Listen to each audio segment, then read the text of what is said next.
사도행전 4장 1절에서 12절까지의 말씀입니다.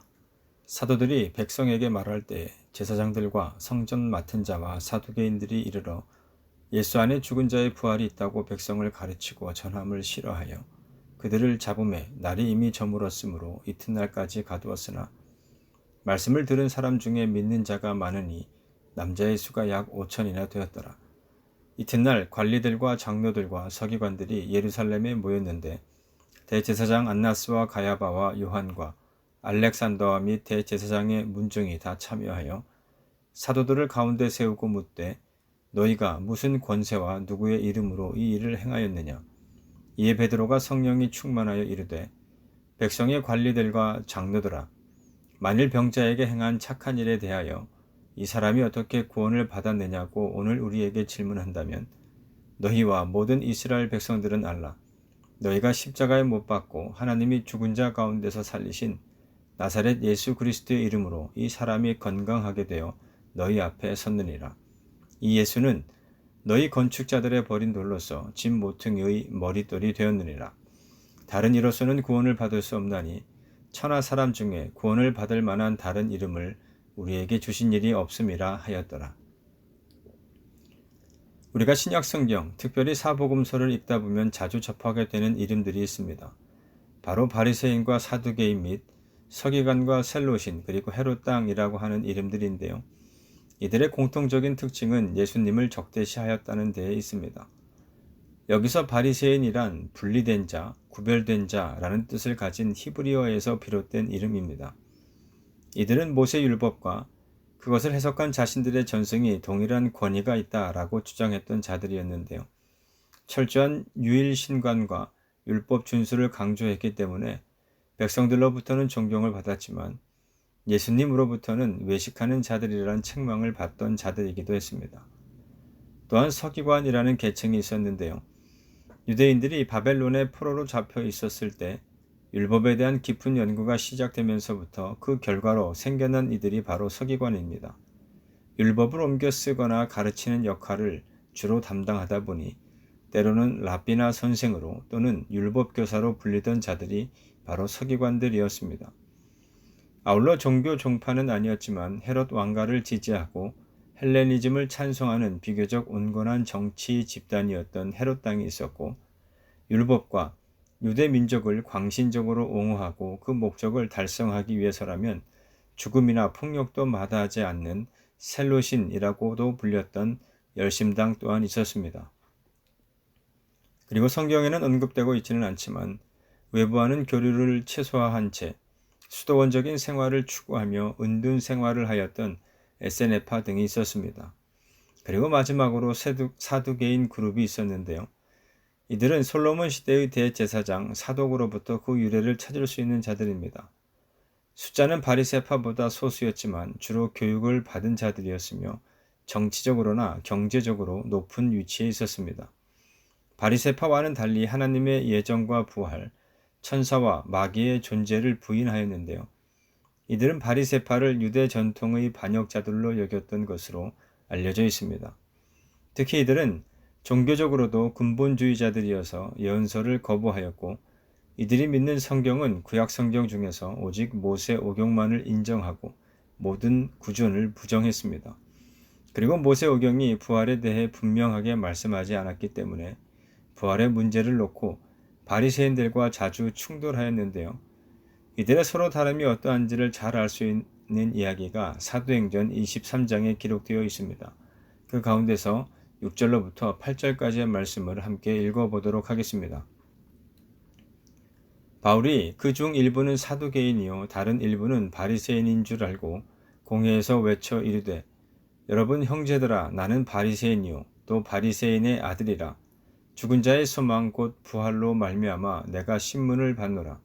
그 말을 한즉 바리새인과 사두개인 사이에 다툼이 생겨 무리가 나누어지니 이는 사두개인은 부활도 없고 천사도 없고 영도 없다 하고 바리새인은 다 있다 함이라. 함께 읽은 말씀을 통해서도 나타나듯이 사두개인과 바리새인은 여러 가지 면에서 대립하던 마치 원수와도 같은 사이였는데요. 특히나 부활의 문제는 이들 사이에 마찰을 유발하였던 아주 민감한 주제이기도 했습니다.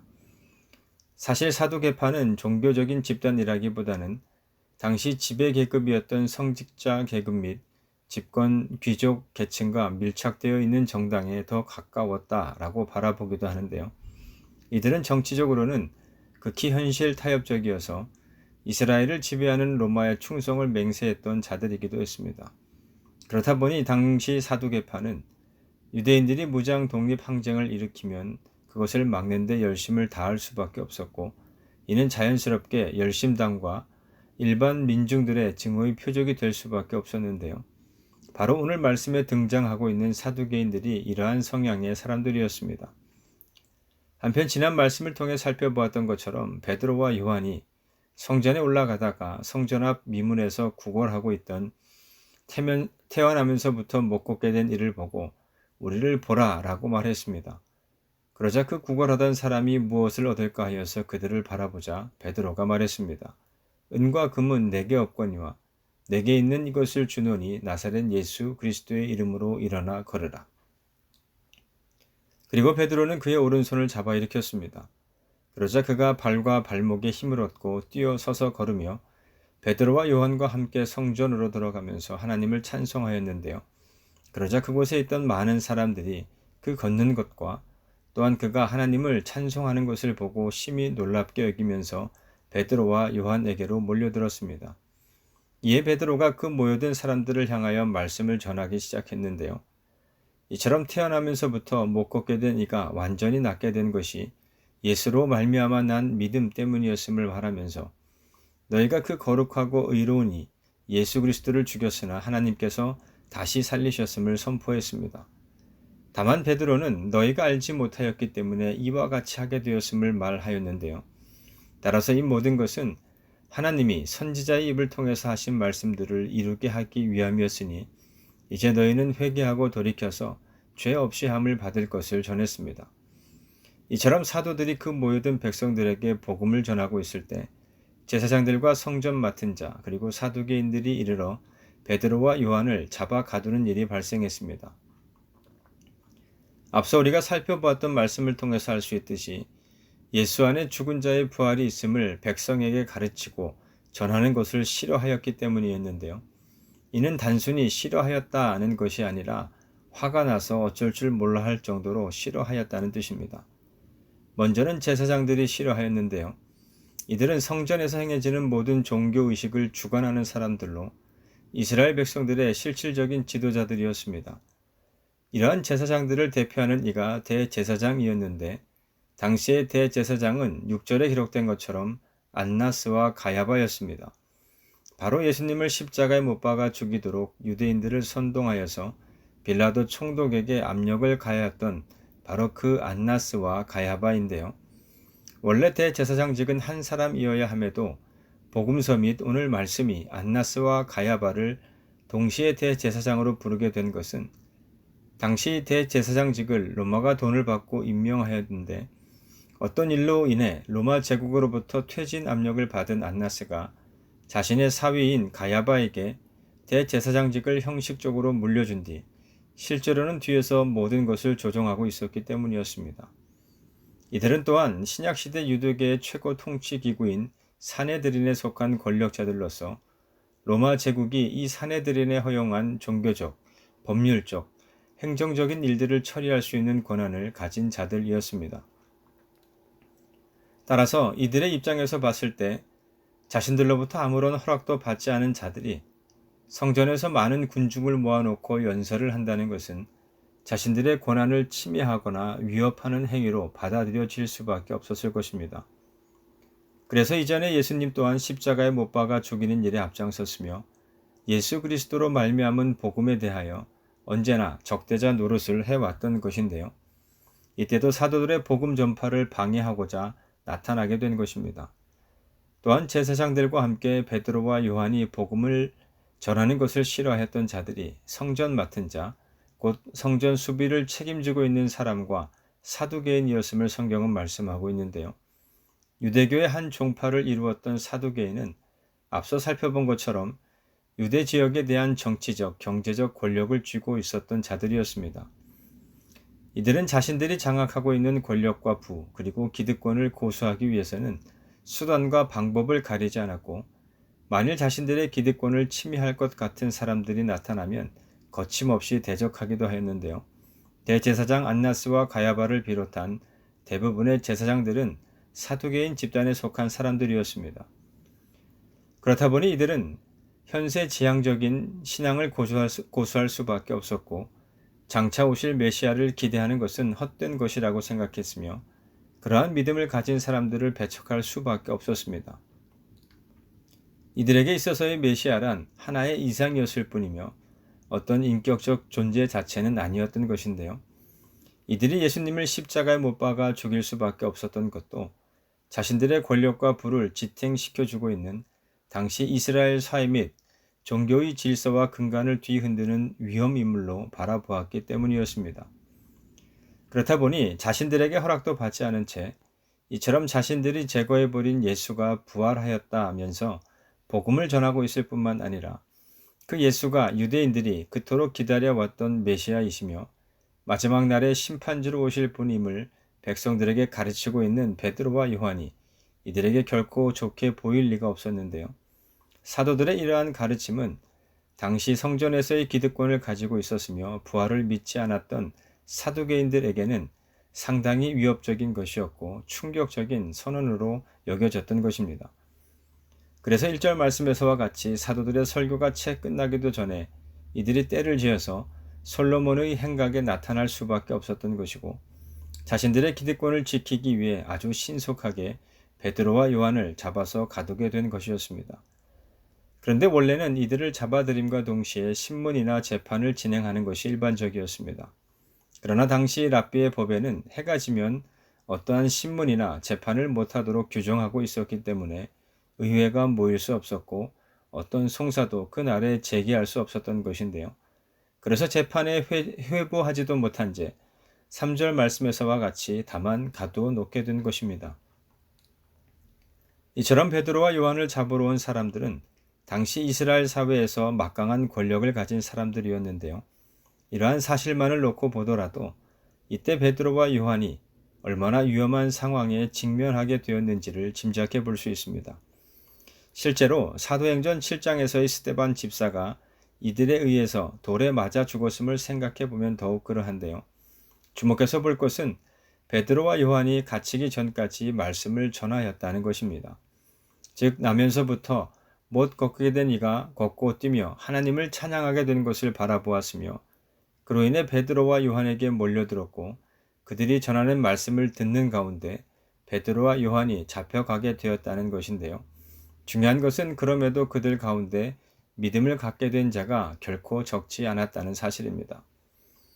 자신들이 보는 앞에서 말씀을 전하고 있던 사도들이 붙잡혀 갔음에도 불구하고 그것을 전혀 이상하게 생각하지 않고 오히려 베드로와 요한이 전한 말씀으로 인하여 믿음을 갖게 된 이들이 더하여졌다는 것인데요.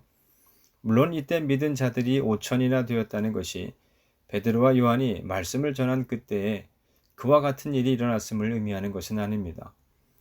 마가의 다락방에 성령이 임하고 성령 충만하게 된 이들이 말씀을 전하게 된 후로부터 지금에 이르기까지 그 전하는 말씀을 듣고 믿게 된 이들이 약 5천이나 되었다는 의미인데요.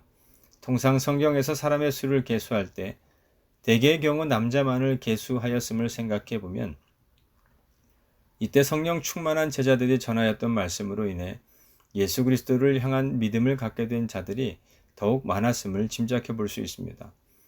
즉 사도들이 전한 복음으로 인해 당시 예루살렘에 상당히 큰 변화가 일어났음을 알 수 있는데요. 비록 당시 제사장들이나 사두개인들이 사도들이 전하는 복음이 더 이상 전파되지 못하도록 그들을 잡아갔지만 성령께서는 그 선포된 말씀을 통해 계속해서 일하시고 계셨던 것입니다. 생각해 보십시오. 만일 여러분들께서 누군가가 전하는 이야기를 듣고 있었는데 갑자기 경찰들이 몰려와서 그 말하고 있는 사람을 잡아갔다고 한다면 여러분들께서는 과연 어떠한 반응을 보이시게 될까요? 물론 모두가 동일한 반응을 보이지는 않겠지만 베드로가 예수님을 부인하였던 것처럼 그 자리에 있던 우리도 혹시나 잡혀간 사람과 연루될 것을 두려워하는 마음으로 그 자리를 황급히 벗어나고자 노력하지 않았을까요? 그런데 4절에서 말씀하고 있는 것은 앞서 말씀드린 것처럼 당시 막강한 권력과 부를 장악하고 있던 이들이 몰려와서 말씀을 전하고 있던 베드로와 요한을 잡아갔음에도 불구하고 그들이 전한 복음, 곧 예수 그리스도의 복음은 사라지지 않고 그 자리에 있던 많은 사람들의 마음을 움직였던 것입니다. 물론 이는 성령께서 역사하신 결과임에는 틀림없는 사실이지만 그럼에도 우리가 주목해서 바라보아야 할 것은 이전 예수님께서 잡혀가시던 날 밤 그 자리로부터 도망하였던 베드로와 요한이 그리고 예수님을 알지 못한다며 3번이나 부인하였던 베드로가 이제는 성령의 인도하심에 순종함으로 사람들의 시선이나 또는 당시 그들이 처한 상황에 대한 두려움을 떨쳐버리고 오직 예수 그리스도를 증거하게 되었을 때 이와 같은 믿음의 결실들이 나타나게 되었다는 사실입니다. 5절로부터 7절 말씀을 다시 한번 읽어보도록 하겠습니다. 이튿날 관리들과 장로들과 서기관들이 예루살렘에 모였는데 대제사장 안나스와 가야바와 요한과 알렉산더와 및 대제사장의 문중이 다 참여하여 사도들을 가운데 세우고 묻되 너희가 무슨 권세와 누구의 이름으로 이 일을 행하였느냐? 앞선 말씀에서와 같이 설교를 하던 가운데 잡혀간 베드로와 요한은 이튿날이 되자 신문을 받게 되었음을 성경은 말씀합니다. 그런데 베드로와 요한을 신문하기 위해 모인 사람들을 보면 이들이 이 사건을 단순하게 취급하고 있지 않다는 것을 알 수 있는데요. 함께 읽은 말씀을 통해 보게 되는 것처럼 관리들과 장로들 그리고 서기관들이 다 모였을 뿐만 아니라 이전 대제사장이었던 안나스와 현재 대제사장인 가야바 그리고 차기 대제사장으로 유력한 요한 및 대제사장의 문중 모두가 그 자리에 모였다는 것이 그러합니다. 그들은 베드로와 요한을 앞에 두고 너희가 무슨 권세와 누구의 이름으로 이 일을 행하는지를 물었습니다. 즉 예루살렘 성전에서의 권리는 로마로부터 허락을 받은 우리에게 속한 것인데 도대체 너희들은 무엇을 근거로 이렇게 백성들을 선동하고 소동을 일으키고 있는지를 묻고 있는 것인데요. 이때 베드로가 성령 충만하여서 대답했습니다. 너희가 십자가에 못 박아 죽였지만 하나님께서 죽은 자들 가운데서 살리신 나사렛 예수 그리스도의 이름으로 그와 같이 한 것임을 말하였고 또한 11절에 기록된 것처럼 시편 118편 22절과 23절 말씀을 인용하여서 다음과 같이 대답했습니다. 건축자가 버린 돌이 집 모퉁이의 머릿돌이 되었나니 이는 여호와께서 행하신 것이요 우리 눈에 기이한 바로다. 사실 함께 읽은 말씀은 이스라엘의 첫 번째 왕 사울과 그의 뒤를 이어서 왕위에 오른 다윗 왕의 이야기와 관련된 말씀인데요. 아버지의 심부름으로 전쟁터를 방문하게 된 다윗이 골리앗을 물리치고 블레셋의 침공으로부터 이스라엘을 구했지만 다윗을 자신의 왕위를 위협하는 자로 바라보았던 사울 왕은 호시탐탐 다윗을 죽이고자 했습니다. 그러나 불순종함으로 오히려 하나님께로부터 버림을 받은 사울 왕이 죽게 되자 오랜 기간 동안 사울 왕의 칼날을 피해 피신 생활을 해야 했던 다윗이 드디어 이스라엘의 왕의 자리에 오르게 되었는데요. 그때 다윗이 하나님을 찬양한 노래가 바로 시편 118편입니다. 따라서 22절에서의 건축자는 사울 왕을 의미하고 건축자가 버린 돌은 다윗 왕을 의미하는데요. 이처럼 사울이 다윗을 죽이고자 했던 것은 이스라엘이라고 하는 자신만의 왕국을 건축하는 데 있어서 다윗은 불필요하며 해로운 존재로 여겼기 때문입니다. 그러나 하나님께서는 사울 왕이 버린 다윗을 택하셔서 집 모퉁이의 머릿돌, 곧 이스라엘이라고 하는 나라의 주추돌로 삼으셨던 것입니다. 기록된 말씀을 보면 사울 왕은 다윗을 잡아 죽이기 위해 3,000명이나 되는 군대를 조직하여서 온 이스라엘을 샅샅이 뒤졌는데요.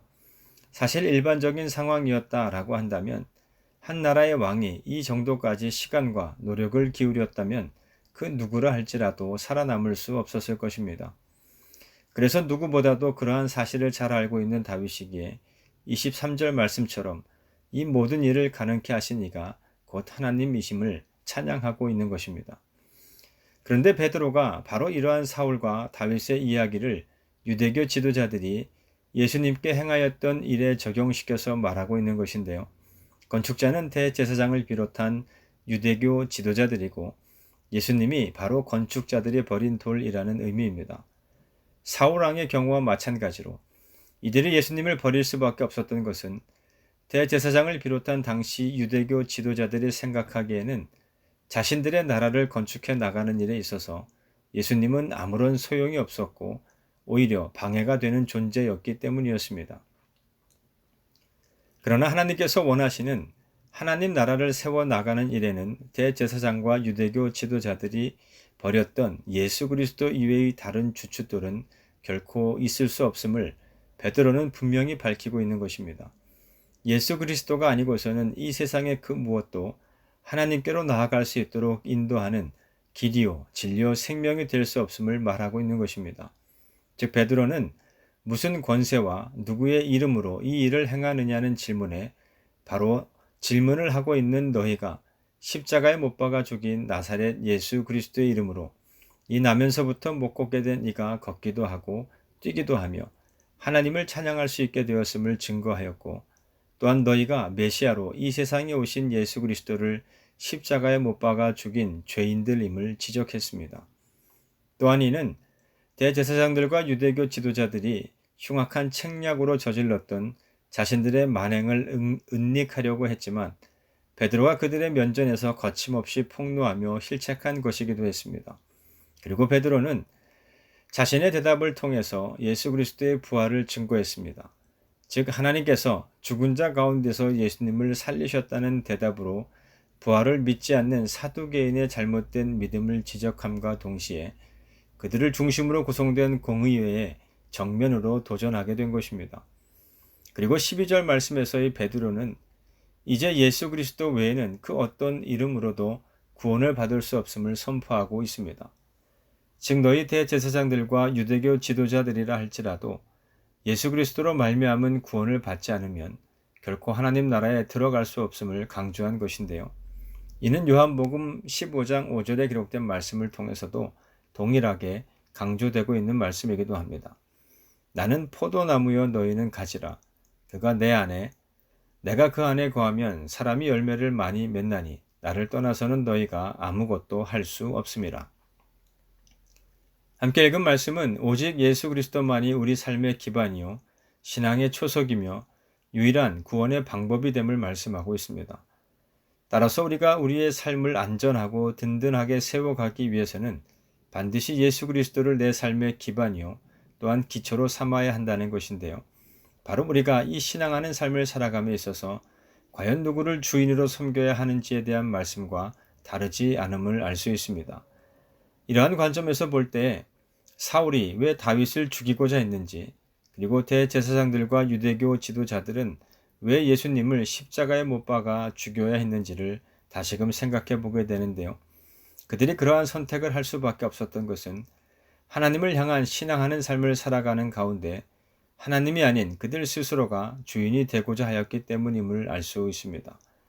즉 하나님께서는 이제 다윗을 통해 이스라엘이라고 하는 하나님 나라의 주춧돌이 되게 하셨는데 사울은 그러한 하나님의 뜻에 반하여 스스로가 이스라엘의 주춧돌이 되고자 하였다는 것이죠. 그렇다 보니 다윗이라고 하는 존재를 사울은 마땅히 죽여야만 했던 것입니다. 마찬가지로 대제사장들과 유대교 지도자들 또한 자신들 스스로가 이스라엘이라고 하는 하나님 나라의 주춧돌이 되고자 했습니다. 그래서 자신들이 가진 부와 권력을 통해 그것을 지키고자 하였고 백성들로 하여금 그것을 믿도록 하였던 것인데요. 그것이 곧 하나님 나라의 참된 주춧돌이 되시는 예수 그리스도를 십자가에 못 박아 죽일 수밖에 없었던 이유가 되었던 것입니다.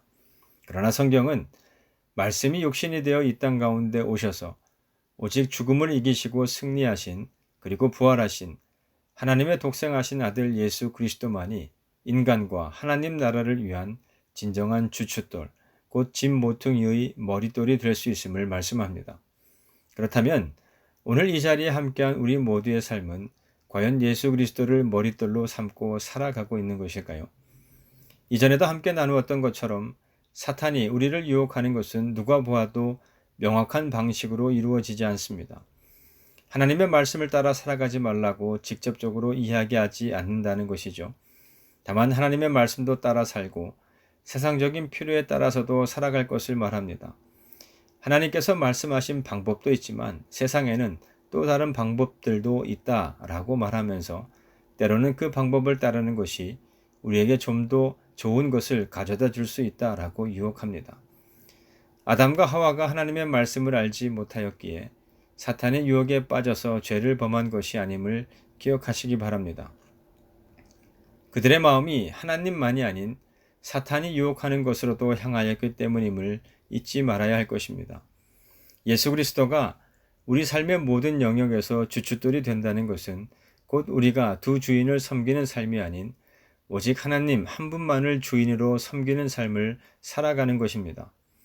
바라기는 하나님과 바알 사이에서 머뭇머뭇거리는 삶이 아닌 오직 나와 내 집은 여호와를 섬길 것을 선포하였던 여호수아의 믿음으로 예수 그리스도께서 진정한 머릿돌이 되는 삶을 살아가는 함께한 우리 모두가 되시기를 주님의 이름으로 축원합니다.